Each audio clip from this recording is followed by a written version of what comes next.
Hey guys, it's Mr. Spitzer. I'm back. Welcome back this week. Hope you enjoyed spring break. I'm going to go quickly through some foreign policy stuff dealing with Monroe and the Monroe Doctrine and the stuff leading up to it.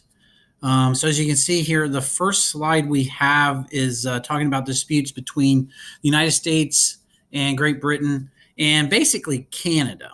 That's what this is dealing with.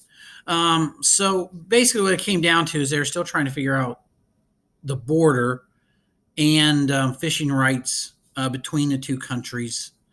Um, so what happens is first you get the Rush-Bagot Agreement, or the Rush-Bagot Treaty of 1817. What that did is it limited naval power on the Great Lakes for both countries. Um, Essentially, it controlled how many ships you could have, what kinds of ships, and what kind of cannons they could have on it. If you're still wondering, yes, it's still in effect today, which is why when you go to Lake Erie or you go to Lake Michigan at Chicago, you don't see aircraft carriers on the Great Lakes. They're plenty deep for them, but they're not allowed because of this treaty. You also don't see submarines or naval vessels really of any type. Even the naval vessels you'll see in Chicago at the naval station, there's only one usually, and it's limited by the treaty. So that is why you don't see an aircraft carrier when you go to Chicago. So that's what the Rush-Bagot Agreement dealt with, naval power. The second one is the Convention of 1818, and this dealt with fishing rights off of Canada. It also set the border between the United States and Canada at the 49th parallel, and would run basically all the way across the continent on the 49th parallel, which brought us the longest undefended border in the world between us and Canada. That means there's no armies stationed on either side of it to protect the countries because we are basically friends. So that is the United States and Great Britain. Shouldn't really need anything else there. So I'll take us to our next slide. And this is dealing with the United States and Spain. So basically, the United States, Spain, and the Seminole Indian tribe. What will happen here is there's conflict with Spain and the American settlers near the U.S.-Florida border. Again, our settlers decide to go into basically free territory and start to settle on the border between Florida and the United States. It got too close to Spanish settlements. It got too close to Seminole Indian tribe settlements. And so there's some disputes between us and Spain about these settlers, and between the Seminoles and our settlers, and a little bit with runaway slaves. So Andrew Jackson gets sent down there with some Army troops, and they start a war with the Seminole Native American tribe. It's the first Seminole War of 1818. They decide to do a little bit more, and they decide to attack and the Spanish military post in Spanish settlements.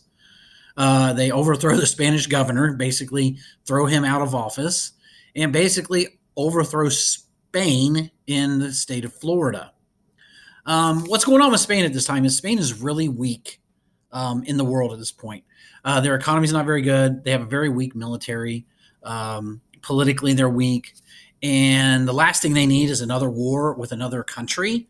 And so they sign an agreement with us. It's called the Adam-Oninas Treaty of 1819. Settles the border dispute. The result is we get we get Florida, and we give up any claims to Texas. And we agree to pay U.S. citizens' claims against Spain. So U.S. citizens who lost property or stuff, they would sue Spain, but instead of Spain paying for that, we agreed to pay for it.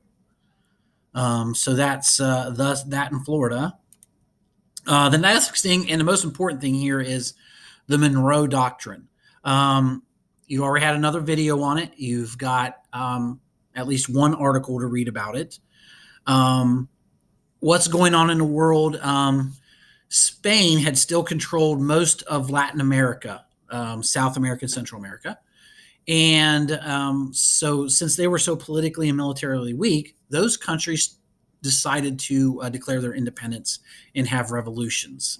A guy by the name of Simon Bolivar, he led many of these revolutions.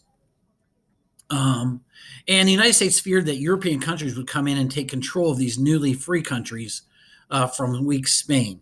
So the United States issued what we call the Monroe Doctrine, and it warns European powers against interfering in the Americas. Basically, it said, stay out.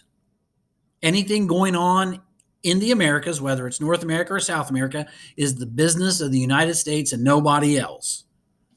So basically, just told Europe to stay out of our affairs over here in the New World. The four basic points: United States would not interfere in the affairs of European countries. United States would recognize and not interfere with countries that already existed in the Americas, like Canada. Western Hemisphere was off limits to colonization by foreign powers. And the United States would consider any attempt by a European power to colonize or interfere in Western Hemisphere as an act of war.